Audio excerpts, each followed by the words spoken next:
सोनपुर गांव के पीछे एक घना जंगल फैला हुआ था, जहां ऊंचे ऊंचे पेड़ ऐसे खड़े थे जैसे आसमान को छूना चाहते हों। उन पेड़ों के बीच से छन कर आती सूरज की किरणें भी जमीन तक पहुंचते पहुंचते अपनी चमक खो देती थीं। उसी जंगल के किनारे एक छोटा सा मिट्टी का घर था, जहां मुन्नी अपने बूढ़े बाबूजी के साथ रहती थी। कई साल पहले एक हादसे ने उसकी जिंदगी बदल दी थी, जब उसकी माँ उससे ममता का साया छीनकर हमेशा के लिए दूर चली गई थी। उस दिन के बाद से उसके दिल में एक खालीपन रह गया, जिसे कोई भी भर नहीं पाया। और तब से पिता बेटी ही एक दूसरे का सहारा बनकर जिंदगी की मुश्किल राह पर चल रहे थे। सुबह का समय था, हल्की धूप आंगन में बिखरी हुई थी। मुन्नी घर के बाहर बैठी सब्जियों को साफ कर रही थी और उन्हें बाजार में बेचने के लिए टोकरी में सजा रही थी। उसके हाथ तेजी से चल रहे थे, जैसे वो समय से पहले सारा काम पूरा कर लेना चाहती हो। चेहरे पर थकान जरूर थी, लेकिन अपनी मेहनत से घर संभालने का हौसला भी साफ दिखाई दे रहा था। तभी उनके पिताजी वहां आए और प्यार भरी नजरों से देखने लगे।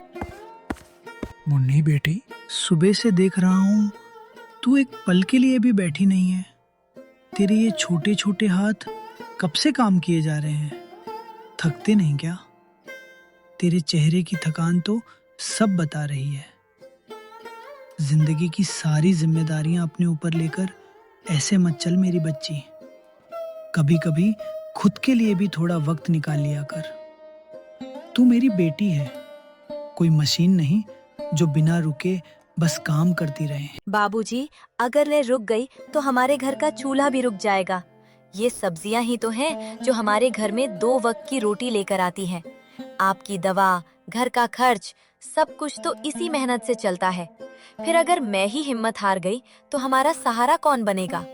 मुझे पता है मैं थक जाती हूँ, लेकिन आपकी मुस्कान देखकर मेरी सारी थकान दूर हो जाती है। मैं ये नहीं कह रहा कि तू अपना काम छोड़ दे बेटी।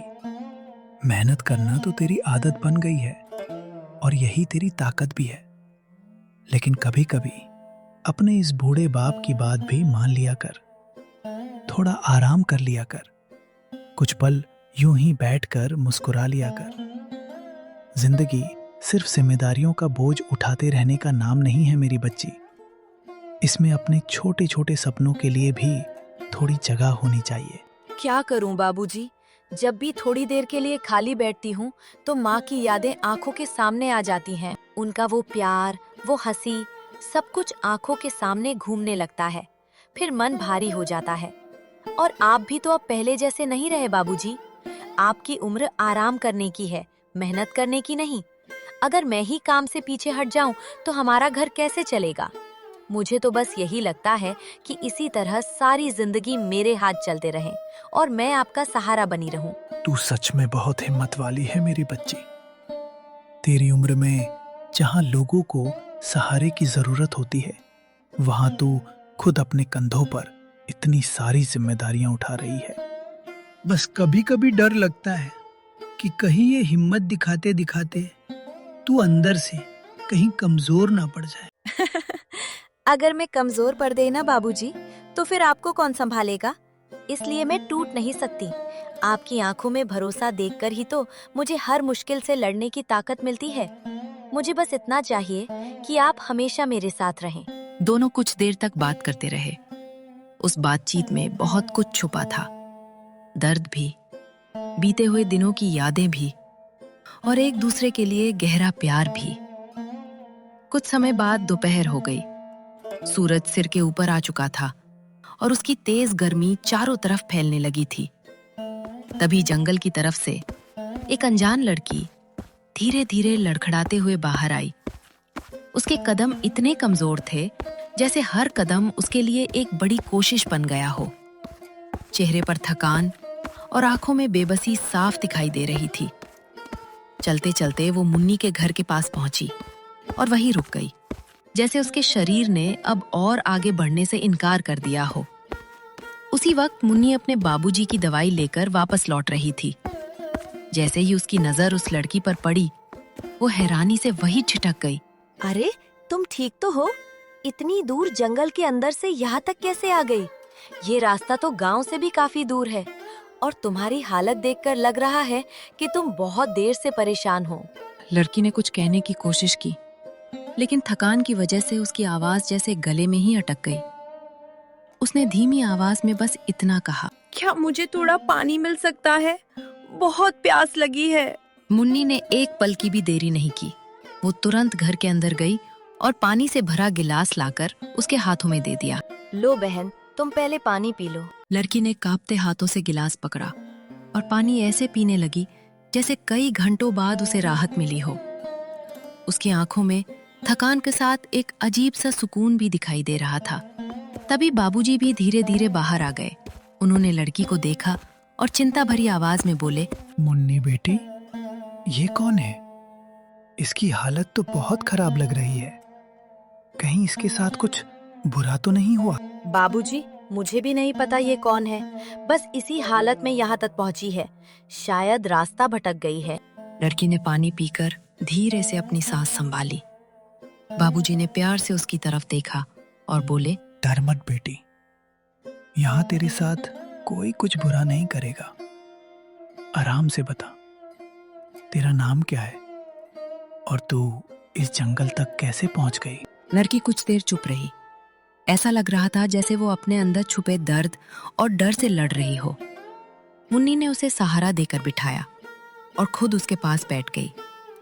लड़की बाबूजी और मुन्नी को ध्यान से देखती है और बोलती है, मेरा नाम रानी है। रानी, बहुत प्यारा नाम है। लेकिन तुम इतनी अकेली इस जंगल में क्या कर रही थी? तुम्हारे साथ कोई और नहीं है क्या? रानी की आंखें भर आईं। उसने नजरें झुका लीं और बोली, नहीं, मेरा अपना कोई नहीं है। बचपन में ही माँ बाप का साथ छूट गया था। उसके बाद जहाँ थोड़ी जगह मिली वही काम करके अपना पेट पालती रही। लेकिन कब तक कोई किसी का सहारा बनता है? एक दिन वहाँ से भी मुझे निकाल दिया गया। फिर तुम यहाँ तक कैसे पहुँच गई? मैं बस चलती रही। मुझे खुद नहीं पता था कि कहाँ जाना है। जिस रास्ते पर कदम बढ़ते गए मैं उसी तरफ चलती गई। कई दिनों से पेट में कुछ नहीं गया। आज तो ऐसा लगने लगा था कि शायद अब मेरे कदम भी मेरा साथ छोड़ देंगे। तभी दूर से ये घर दिखाई दिया और मुझे लगा शायद भगवान ने मुझे यहाँ भेज दिया। तुमने सच में कुछ नहीं खाया बेटी? नहीं, अब तो भूख भी जैसे महसूस होना बंद हो गई है। बस अब शरीर जवाब देने लगा है। उसकी बात सुनकर मुन्नी और बाबूजी का दिल भर आया। वो बिना कुछ कहे तुरंत अंदर गई और घर में जो थोड़ा बहुत खाना बचा था उसे एक थाली में लेकर बाहर आ गई। लो रानी, ज्यादा तो नहीं है हमारे पास, लेकिन जितना भी है इससे कुछ तो पेट भर जाएगा तुम्हारा। रानी ने कांपते हाथों से खाना खाने लगी। वो ऐसे खा रही थी जैसे सिर्फ खाना नहीं, बल्कि उसे जीने की एक नई वजह मिल रही हो। मुन्नी और बाबूजी चुपचाप उसे देखते रहे। कुछ देर बाद बाबूजी ने धीमी आवाज में कहा, मुन्नी बेटी, मुझे तो ये समझ में नहीं आ रहा है, ये बच्ची भला अकेले कैसे इस दुनिया में जिंदा रह पाएगी? तो फिर इसे जाने कैसे दे बाबूजी?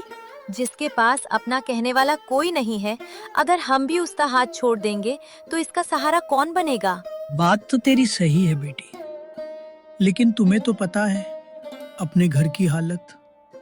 तू कितनी मुश्किल से इस घर को चला पा रही है। बाबूजी, हमारे घर में भले ही चीजें कम हैं, लेकिन किसी भूखे को खाना देने और किसी बेसहारे को अपनाने के लिए दिल तो बड़ा है ना। बाबूजी कुछ पल अपनी बेटी को देखते रहे।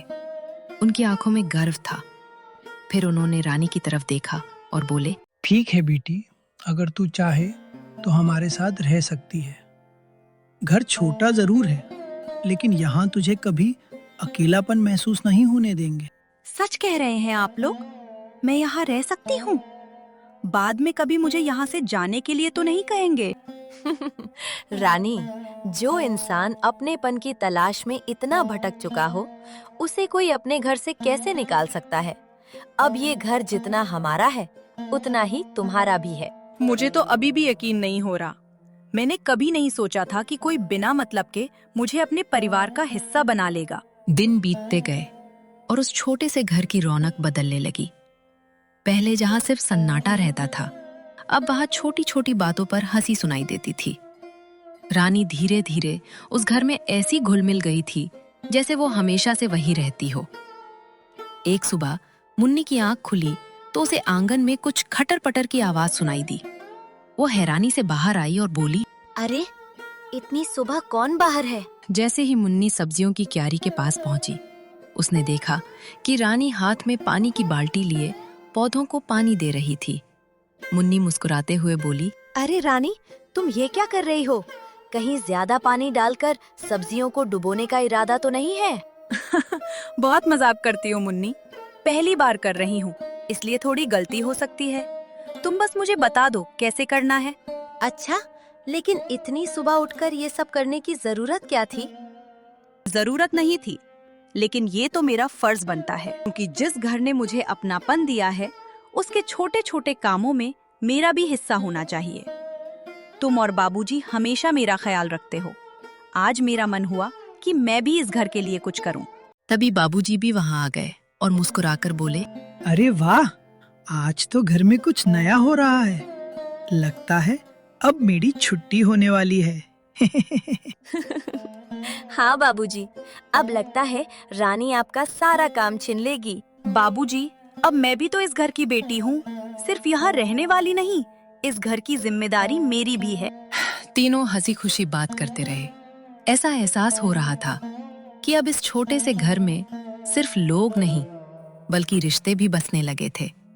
आखिरकार उन्हें एक दूसरे में अपना परिवार मिल गया था। सुबह का समय था। मुन्नी बाजार जाकर सब्जी बेचने के लिए अपना डलिया तैयार कर रही थी और रानी भी उसका मदद कर रही थी। मुन्नी, आज मैं भी तुम्हारे साथ बाजार चलूंगी। रोज तुम अकेली इतना सामान लेकर जाती हो, आज से मैं भी तुम्हारा हाथ बटाऊंगी। मुझे अपना नुकसान नहीं करवाना है। मुझे साथ ले जाने से तुम्हारा नुकसान कैसे हो जाएगा? क्योंकि तुम इतनी सीधी हो कि ग्राहक अगर एक सब्जी मांगेगा तो तुम उसे 2 दे दोगी। कोई बोलेगा थोड़ा और डाल दो तो तुम पूरी टोकरी ही दे आओगी। फिर शाम को मैं खाली हाथ वापस आऊंगी। अच्छा, तो तुम्हें डर है कि मैं तुम्हारा सारा सामान बांट दूंगी? डर नहीं है, मुझे पता है तुम्हारा दिल बहुत बड़ा है, लेकिन बाजार में थोड़ा हिसाब भी रखना पड़ता है बहन। तभी बाबूजी दोनों की बातें सुनकर मुस्कुराए और बोले, तुम दोनों को देखकर लगता ही नहीं कि कुछ दिन पहले तक एक दूसरे को जानती भी नहीं थी। बिल्कुल सगी बहनों जैसी लगती हो। बाबूजी के मुंह से ये बात सुनकर रानी की मुस्कान थोड़ी धीमी हो गई। उसने धीरे से कहा, काश सच में मेरी कोई बहन होती। तो मान लो ना, आज से मैं ही तुम्हारी बहन हूँ। रिश्ता खून से ही नहीं, दिल से भी बनता है। रानी ने मुन्नी की तरफ देखा। उसकी आंखों में खुशी थी और एक भरोसा भी। हाँ बहन, अब मैं अकेली नहीं हूँ। ठीक है, अब मैं चलती हूँ, घर संभाल लेना। मेरी गैर हाजिरी में बाबूजी को समय पर खाना खिला देना। तुम चिंता मत करो, अब ये घर मेरा भी है। मुन्नी मुस्कुराई और अपनी सब्जी की टोकरी लेकर अकेली बाजार की तरफ निकल गई।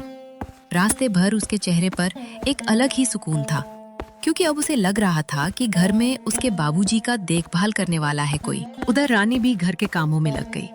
उसने आंगन साफ किया, पानी भरा और बाबूजी के लिए खाना बनाने की तैयारी करने लगी। छोटे छोटे काम करते हुए उसके चेहरे पर खुशी साफ दिखाई दे रही थी, जैसे पहली बार उसे किसी घर को अपना कहने का एहसास मिला हो।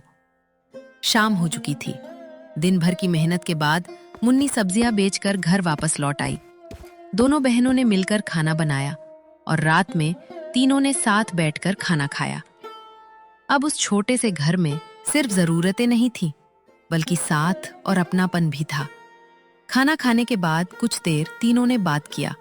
बाहर जंगल में रात की खामोशी फैल गई और अंदर उस घर में रिश्तों की गर्माहट के साथ सब गहरी नींद में सो गए। रात काफी गहरी हो चुकी थी। चारों तरफ खामोशी फैली हुई थी। बस जंगल से आती हल्की हवा की आवाज सुनाई दे रही थी। तभी मुन्नी की अचानक आंख खुल गई। उसने पास देखा तो रानी अपनी जगह पर नहीं थी। मुन्नी थोड़ा घबरा गई और धीरे से उठकर बाहर निकल गई। रात की ठंडी हवा चल रही थी और चांदनी पूरे आंगन में फैली हुई थी।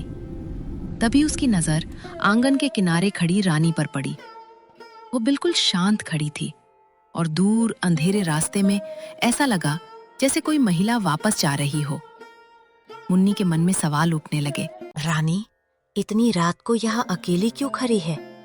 कहीं कोई बात तो नहीं जो वो हमसे छुपा रही है? तभी रानी को अपने पीछे किसी के होने का एहसास हुआ।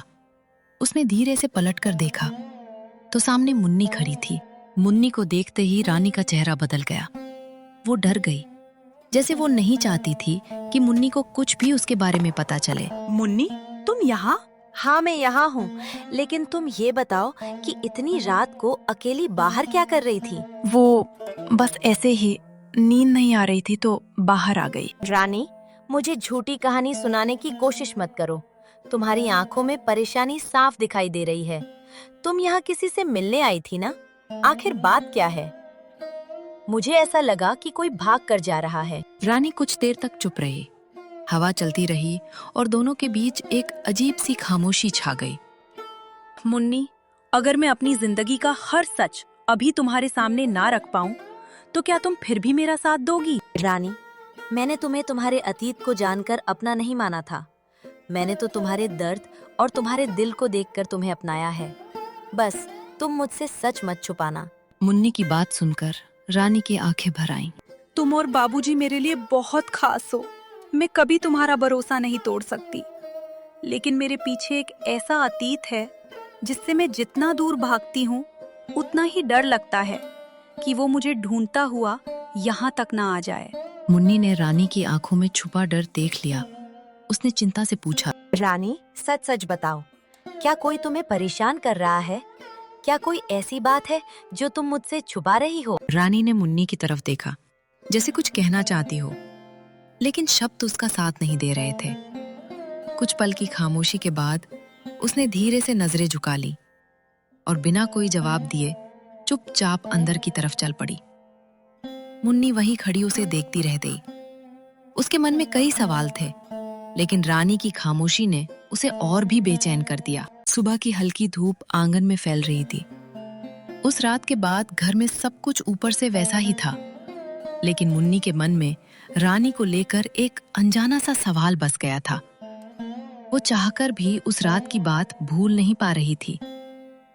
मुन्नी रोज की तरह सब्जियां बाजार ले जाने के लिए तैयार कर रही थी। मुन्नी, आज मुझे भी अपने साथ बाजार ले चलो ना। मैं तुम्हारा हाथ बटा दूंगी। तुम जैसा कहोगी वैसा ही करूंगी। इस बार किसी को ज्यादा सब्जियां देकर तुम्हारा नुकसान भी नहीं करवाऊंगी। नहीं रानी, आज तुम घर पर ही रहो। बाबूजी का ध्यान रखना। मैं जल्दी वापस आ जाऊंगी। पहले तो तुम मुझे कभी मना नहीं करती थी मुन्नी। आज अचानक ऐसा क्यों लग रहा है जैसे तुम मुझसे कुछ दूर हो रही हो? ऐसा नहीं है रानी, बस किसी की सच्चाई जानने के बाद मन में सवाल आ ही जाते हैं। तुम कहना क्या चाह रही हो मुन्नी? कुछ नहीं रानी, तुम अपना काम करो। इसके बाद दोनों के बीच एक अजीब सी चुप्पी छा गई, लेकिन ये वो खामोशी नहीं थी जिसमें अपनापन होता है। इस बार उसमें अनकहे सवाल और दूरी थी। बाजार से लौटने के बाद बाबूजी ने मुन्नी को अपने पास बुलाया। मुन्नी बेटा, मैंने तुम्हारी और रानी की बातें सुन ली थी। तूने उससे इस तरह बात क्यों की?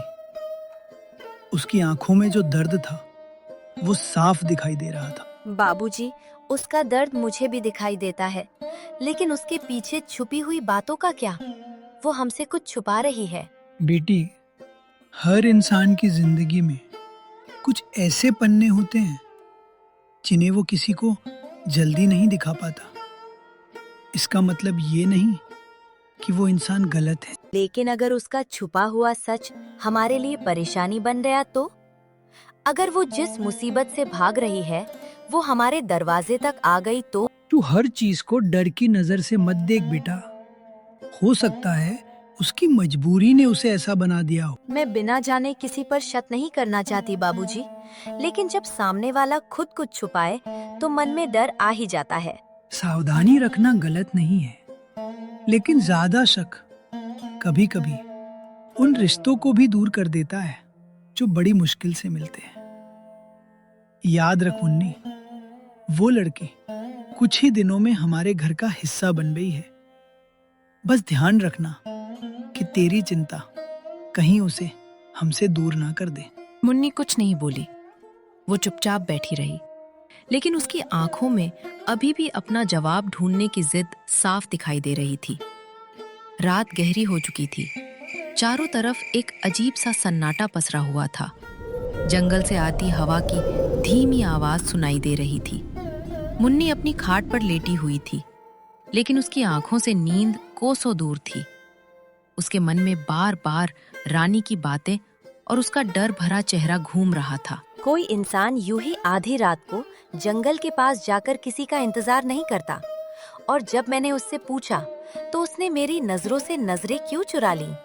अगर वो सच में मजबूर थी, अगर वो सच में अकेली थी, तो फिर इतना डर किस बात का है? अब मैं इस बात को यूं ही नहीं छोड़ सकती। मुझे रानी की सच्चाई जाननी होगी, चाहे वो सच जैसा भी हो। कुछ दिन बीत गए। शाम का वक्त था और सूरज धीरे धीरे ढल रहा था। मुन्नी रोज की तरह सब्जियां बेचकर घर लौट रही थी। सर पर खाली टोकरी थी, लेकिन उसके मन में उठ रहे सवाल अब भी वैसे ही भरे हुए थे। जैसे ही वो घर के पास पहुंची, अचानक उसकी नजर जंगल की तरफ चली गई। पेड़ों की आड़ में रानी किसी अधेड़ उम्र की महिला के सामने खड़ी थी। दोनों धीमी आवाज में बात कर रहे थे और उनके चेहरे पर गंभीरता साफ दिखाई दे रही थी। मुन्नी के कदम वहीं रुक गए। उसके मन में एक अजीब सी घबराहट उठी। तो आखिर मेरी सोच गलत नहीं थी। रानी सच में कुछ छुपा रही है। उसका दिल तेज धड़कने लगा। वो कुछ पल वहीं खड़ी रही, फिर बिना आवाज किए धीरे धीरे उनकी तरफ बढ़ने लगी। जैसे जैसे वो पास पहुंची, दोनों की बातें साफ सुनाई देने लगी। मुन्नी ध्यान से उनकी हर बात सुनने लगी, ताकि उस राज से पर्दा उठ सके जो इतने दिनों से उसके मन में डर बनकर बैठा था। मैं आपको कब से बोल रही हूँ कि आप वापस चलिए। अब ऐसे रहना ठीक नहीं है।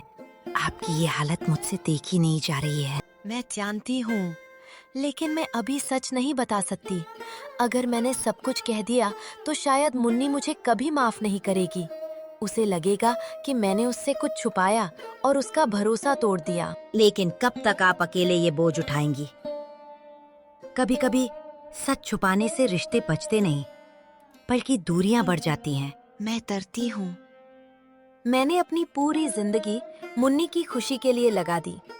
अगर वही मेरी बात गलत समझ बैठी तो मेरे पास क्या बचेगा? पिता का प्यार कभी गलत नहीं होता, बस कभी कभी बच्चे उसे समझने में देर कर देते हैं। आप एक बार हिम्मत करके सब बता दीजिए। अगर उन्हें आपकी मजबूरी समझ आएगी तो वो आपका साथ देंगे, और अगर नहीं तो कम से कम आपके दिल का बोझ तो हल्का होगा। इतना सुनते ही मुन्नी खुद को रोक नहीं पाई और उन दोनों के सामने आ खड़ी हुई। तो यही सच था तुम्हारा? तुम हमारे पास मजबूरी का नाटक करके आई थी। कोई अपना मतलब छुपा रखा था तुमने। मुन्नी को अपने सामने देखकर दोनों अचानक घबरा गए। मुन्नी, तुम यहाँ कैसे आ गई? पहले मुझे ये बताओ, ये कौन है और तुम इनसे मुझसे छुपकर क्यों मिल रही थी? मुन्नी, मेरी बात सुनो। जो तुम देख रही हो, सच हमेशा वैसा नहीं होता। तो फिर सच क्या है? बताओ मुझे। हमने तुम्हें अपना समझा, तुम्हें घर दिया, तुम्हें परिवार का हिस्सा माना, और तुमने हमसे इतनी बड़ी बात छुपाई। मैंने कुछ नहीं छुपाया है मुन्नी, मैं बस डर गई थी। डर गई थी या सच बताने की हिम्मत नहीं थी? इतना कहते ही वहां एक गहरी खामोशी छा गई, जैसे हर किसी के पास सच था, लेकिन उसे कहने का साहस किसी में नहीं था। रानी की आंखों से आंसू बहने लगे। उसकी आवाज कांप रही थी। मैंने जो भी किया मजबूरी में किया था। मेरा इरादा किसी को धोखा देना नहीं था। मजबूरी थी या कोई छुपी हुई चाल? आखिर तुम हो कौन रानी, और हमसे सच क्यों छुपाया? तभी वहां बाबूजी भी आ गए। मुन्नी बेटी, ये सब क्या हो रहा है? रानी, ये कौन है? और तू यहाँ इस तरह चुप चुप क्यों मिली? बाबूजी, अब सच सामने आ ही गया है। यही वो बात है जिसे रानी हमसे छुपा रही थी। बाबूजी कुछ पल तक बिना कुछ बोले रानी को देखते रहे। उनकी आंखों में नाराजगी से ज्यादा दुख था। रानी, मुझे तुझ पर हमेशा भरोसा रहा। मैंने कभी नहीं सोचा था कि तू हमसे कोई बात छुपाएगी। बेटी, अगर कोई दर्द है तो बता दे, अकेले मत सह। ठीक है, आज मैं सब बता देती हूँ, लेकिन डर है कि सच जानने के बाद आप सबकी नजरों में मैं हमेशा गलत बन जाऊंगी। रानी, अब कुछ भी छुपाना मत। सच चाहे कितना भी कड़वा हो, लेकिन झूठ से अच्छा होता है। रानी ने गहरी सांस ली। उसके होठ कांप रहे थे। सबकी नजरें उसी पर टिकी थीं। उस पल ऐसा लग रहा था जैसे पूरा घर उसकी एक सच्चाई का इंतजार कर रहा हो। बाबूजी, क्या आप कभी ठाकुर वीरेंद्र सिंह को जानते थे? इतना सुनते ही बाबूजी के चेहरे का रंग बदल गया। कुछ पल के लिए जैसे उनके शब्द ही खो गए। रानी, तू उनका नाम क्यों ले रही है? सच सच बता, उनका तुझसे क्या रिश्ता है? क्योंकि वो सिर्फ एक जमींदार नहीं थे बाबूजी, वो मेरे पिता थे। ये सुनते ही मुन्नी की आंखें हैरानी से खुल गईं। उसे लगा जैसे इतने दिनों से जिस लड़की को वो समझने की कोशिश कर रही थी, उसके पीछे कोई बहुत बड़ा सच छुपा था। लेकिन बाबूजी का चेहरा गुस्से से भर गया। उन्होंने रानी की तरफ देखते हुए कहा, बस, अब एक शब्द भी मत बोलना। मुन्नी बेटी कह दे, इस लड़की को अभी कभी इस घर को छोड़कर चली जाए यहाँ से। मुन्नी घबरा गई। उसने पहली बार बाबूजी को इतना परेशान देखा था। बाबूजी, आप अचानक इतना गुस्सा क्यों हो रहे हैं? आखिर हुआ क्या था? रानी चुप खड़ी रही, लेकिन उसकी आंखों में साफ था कि वो कोई झूठ नहीं बोल रही थी। और अब मुन्नी का गुस्सा भी धीरे धीरे एक सवाल में बदल चुका था। आखिर रानी के अतीत में ऐसा क्या था जिसने बाबूजी को इतना बदल दिया? बाबूजी, खुद को संभालिए, आपकी तबीयत बिगड़ जाएगी।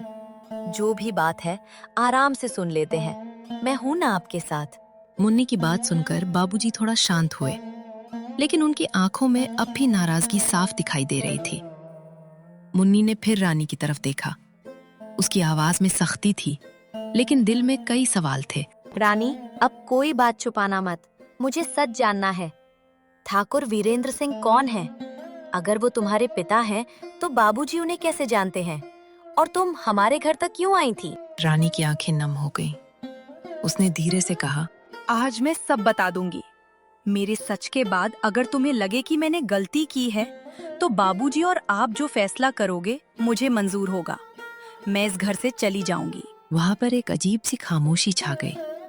सबकी नजरें रानी पर टिक गईं और रानी ने अपने बीते हुए कल का वो राज बताना शुरू किया जिसे उसने इतने दिनों से अपने दिल में दबा रखा था।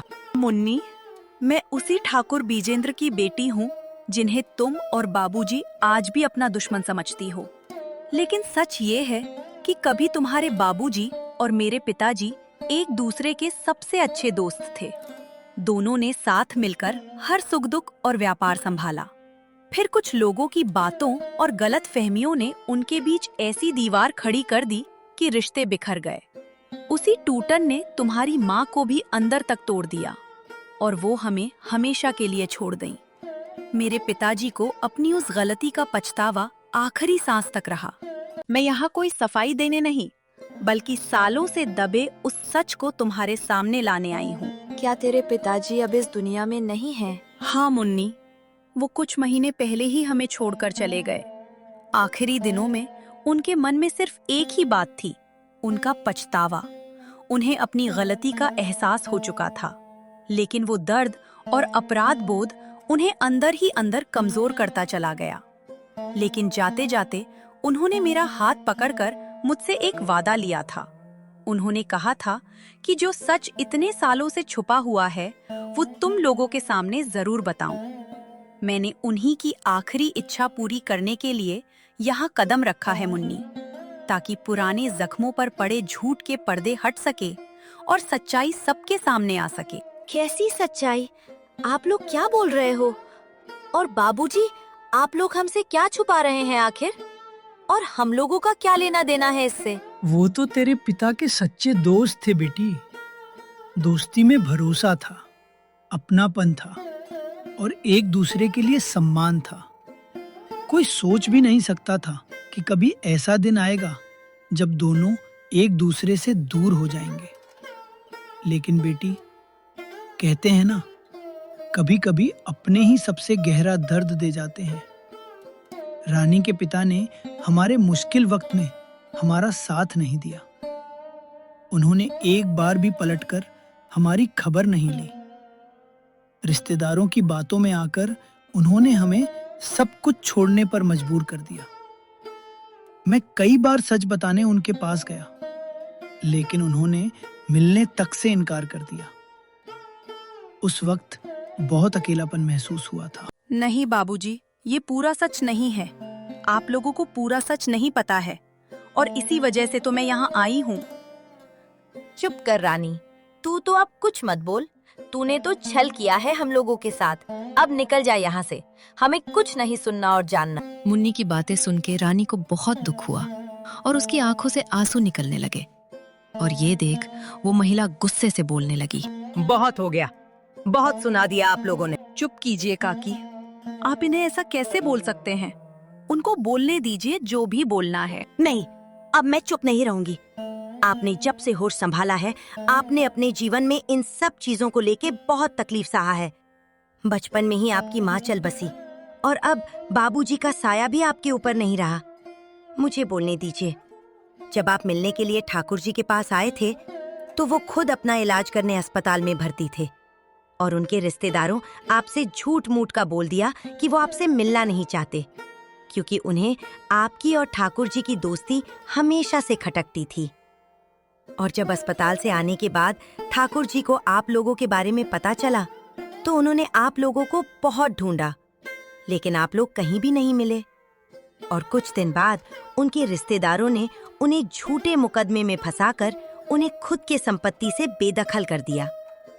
वो एक झोपड़ी में अपनी रानी बिटिया के साथ रहने लगे। लेकिन आप लोगों के चले जाने के बाद ठाकुर जी बहुत निराशा में जीने लगे और हमेशा आप लोगों की और मुन्नी की बातें करके चिंता में डूबे रहते थे।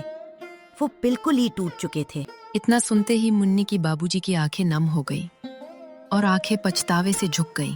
क्या हो गया बाबूजी? मुझे माफ कर दे रानी बेटी, मुझसे बहुत बड़ी गलती हो गई। बाबूजी, आप माफी क्यों मांग रहे हैं और कैसी गलती बाबूजी? मेरे अनजाने की गलती ने इतने साल तक रानी के पिता को तड़पाया। तुझे यहाँ संघर्ष करनी पड़ रही है। रानी के पिताजी एक बार हमसे मिलने आए थे, लेकिन तब मैंने रानी के पिता को गुस्से में यहाँ से वापस कर दिया था। अगर उसे नहीं भगाया होता तो आज वो यहाँ हमारे साथ होते और साथ ही रानी और तुझे इतनी तकलीफ भी नहीं झेलनी नहीं पड़ती। नहीं बाबूजी, इसमें आपकी कोई गलती नहीं थी। वो वक्त और हालात ही ऐसे थे जिनमें शायद कोई कुछ नहीं कर सकता था। मुझे पता था कि आप मेरे परिवार से नाराज हैं और शायद कभी हमसे मिलना नहीं चाहेंगे, इसलिए मैं आपके करीब आई ताकि आप मुझे समझ सकें और मैं भी आपको जान सकूं। मैं चाहती थी कि पुरानी गलतफहमियां खत्म हो जाएं, लेकिन मुझे नहीं पता था कि सच सामने आने पर सब इतना मुश्किल हो जाएगा। मुझे माफ कर दीजिए बाबूजी, और मुन्नी, मुझे भी माफ कर देना। मैंने तुमसे ये सच छुपा कर रखा। मुन्नी को अब सब समझ आ गया था। उसकी आंखें नम हो गई थी और माहौल पूरा शांत हो गया था। सबकी आंखों में आंसू थे, सबके दिल की बोझ साफ हो गया था। चारों तरफ सन्नाटा था, लेकिन इस बार वो सन्नाटा डर का नहीं, सुकून का था। रानी, मैं सोच भी नहीं सकती थी कि सच्चाई इतनी अलग होगी। मैंने तुम्हें हर पल शक की नजर से देखा। तुम्हारी हर बात में मुझे झूठ दिखा और तुम हर बार चुप रही। तुम चाहती तो पहले ही सब बता सकती थी, लेकिन तुमने हमारे भरोसे के लिए खुद को गलत समझने दिया। मैं डरती थी मुन्नी, डरती थी कि अगर सच बता दिया तो कहीं तुम लोग मुझे अपना समझना छोड़ ना दो। मैं तुम्हें फिर से खोना नहीं चाहती थी। मुझे माफ कर दो रानी, मैंने तुम्हारे दिल को बहुत ठेस पहुंचाई है। मैंने तुम्हें वो दर्द दिया जिसकी तुम हकदार नहीं थी। नहीं मुन्नी, ऐसा मत करो। तुम मेरी प्यारी सहेली हो, मुझसे माफी मत मांगो। तुमने मुझे घर दिया, अपनापन दिया, और यही सबसे बड़ी चीज होती है। रानी, अब कभी तुम्हें अकेला नहीं छोड़ूंगी। अब कभी तुमसे दूर नहीं जाऊंगी। बाबूजी ये सब देख रहे थे, उनका दिल भर आया। बस अब और मत रो दोनों। इतने सालों का दर्द आज बह गया। अब सिर्फ खुशियां रहनी चाहिए। मुझे माफ कर दे बेटी, मैंने तेरे पिता को गलत समझा और उसी गुस्से में तुझे भी ठुकरा दिया। ऐसा मत कहिए बाबूजी, आपका गुस्सा भी जायज था। आपने जो सहा वो कोई नहीं सह सकता। बेटी, अब समझ आ गया है सच क्या था। काश ये सब पहले पता चल जाता। गहरी रात हो चुकी थी। सब घर के भीतर गए। अब सबके दिलों की शिकायत दूर हो चुके थे। रात में सभी लोगों ने एक साथ खाना खाया और बातचीत करते करते सो गए। अगली सुबह सुबह की पहली किरण आंगन में आई। बाबूजी आंगन में बैठे कुछ सोच रहे थे। रानी और मुन्नी भी पास आ गई। रानी बेटी, तेरा जो घर तुम्हारे रिश्तेदारों ने कब्जा कर लिया है, ये पिता तुम्हें वापस दिलाएगा। मेरे लिए ये प्रायश्चित का काम होगा कि मैं तुम्हें तुम्हारी संपत्ति वापस दिला पाऊंगा। विजेंद्र जहां से भी देख रहा होगा वो भी बहुत खुश होगा कि मैंने उसके ना होते हुए भी एक पिता का फर्ज निभा पाया। फिर सभी मिलकर वकील के पास जाते हैं और कुछ दिनों की कानूनी लड़ाई के बाद सारी संपत्ति रानी को वापस मिल जाती है। रानी बेटी, इस पिता ने अपनी जिम्मेदारी निभा दी और अब मुझे और मुन्नी को यहाँ से विदा करो। बाबूजी, आप ये क्या कह रहे हैं? ये घर सिर्फ मेरा नहीं है, ये घर आप लोगों के बिना अधूरा है। मैं मुन्नी और आपके बिना जिंदा नहीं रह पाऊंगी। बाबूजी, मेरा मन भी रानी के बिना अब नहीं लगेगा। हमने बहुत अकेलेपन में जी लिया। भगवान ने अगर अब साथ रहने का मौका दिया है तो हम लोग सब साथ मिलकर रहते हैं ना। बाबूजी कुछ पल सोचने लगे, फिर बोले, ठीक है बेटी, बच्चों की खुशी में ही तो मेरी खुशी है। तीनों एक साथ खड़े थे। उनके आंखों में खुशी के आंसू बह रहे थे। अब कोई दूरी नहीं थी, कोई गलतफहमी नहीं थी और फिर से दोनों सहेलियां एक साथ मिलकर खुशी खुशी रहने लगी।